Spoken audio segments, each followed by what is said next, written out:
let's go to element number 3, because this I chuckled at. I have to say, I think your first devotional entry for releasing control had to do with, and just tell the story. Well, it's in the book, so you told the story, but I have to preface this to our viewers because our kids are fairly close in age. So similar ages, yeah. My Caroline went off to Georgia. She's a senior. Then I think Morgan is next. Is that right? She went to Georgia Tech and she is now a sophomore. Yeah. Yeah.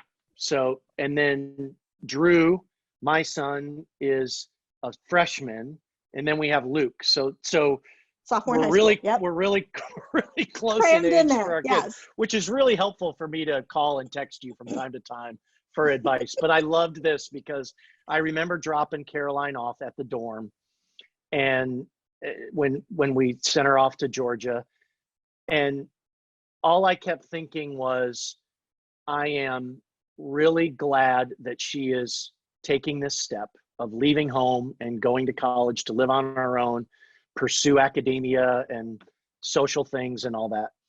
But I hated it at the same time because I knew that she was no longer going to be dependent on dad as much as she was when she grew up. And so you tell this fantastic story of when you dropped Morgan off at Georgia Tech and you had a little bit of a panic attack.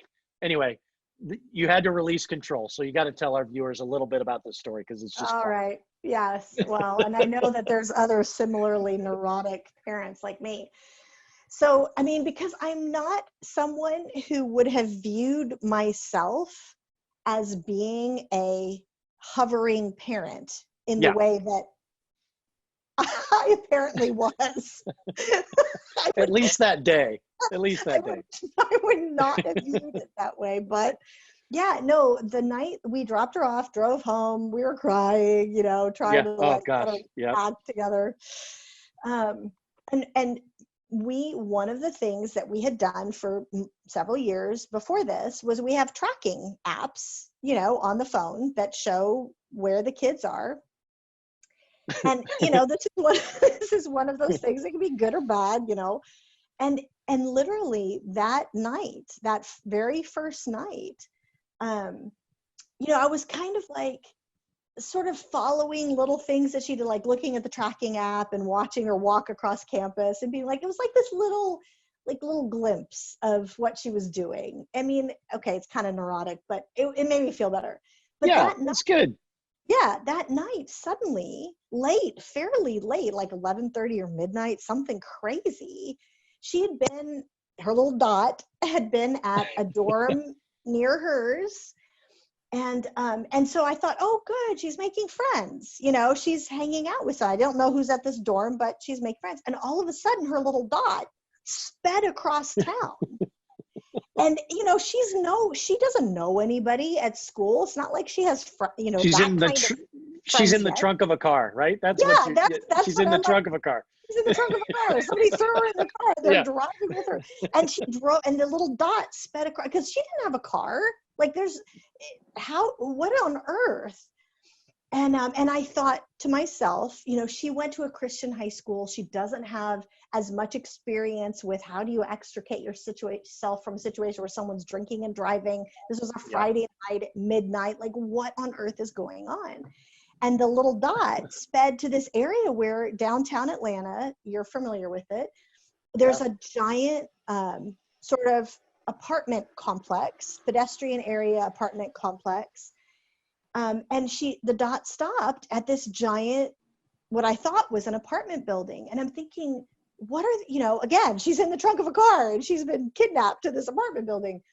And I finally am like, I have to know what's going on. And I pulled up Google Maps and zoomed in on the building, and it was a Target. Mm. And I'm like, okay. Safe place. A safe place. Yeah. And so I'm like casually, it's like now 12:30 or 1 a.m, and I'm texting her and I'm thinking, and she texts me, she finally calls me back. She's like, hey Mom, the college had a college night at Target and there was a school shuttle that took us to Target to do shopping, and I'm here with all my friends. Say hi. And I'm thinking, I am a lost cause. Like, this is Oh my gosh. ridiculous. Yeah. And Of but it course. Of did, course. Yeah. yeah, but it did kind of point out to me, and this is at the point I was making in the devotional, is as a parent, but whoa, during this time, it's For so sure. much more Yeah. important that we have to be willing to release control. We can't control everything.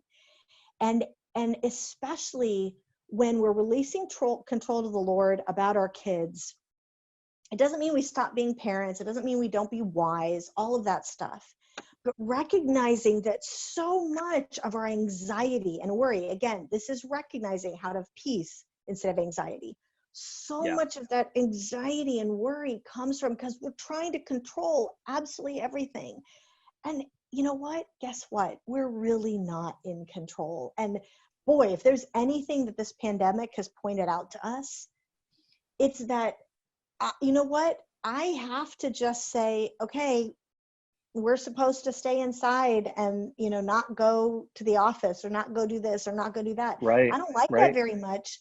I have to just kind of say, wow, I have to kind of just accept it. Like, there's nothing I can do to change the course of this virus. I have no control over the Control. thing that's Exactly. causing me anxiety. So release it to the one who does. Yeah. Yeah.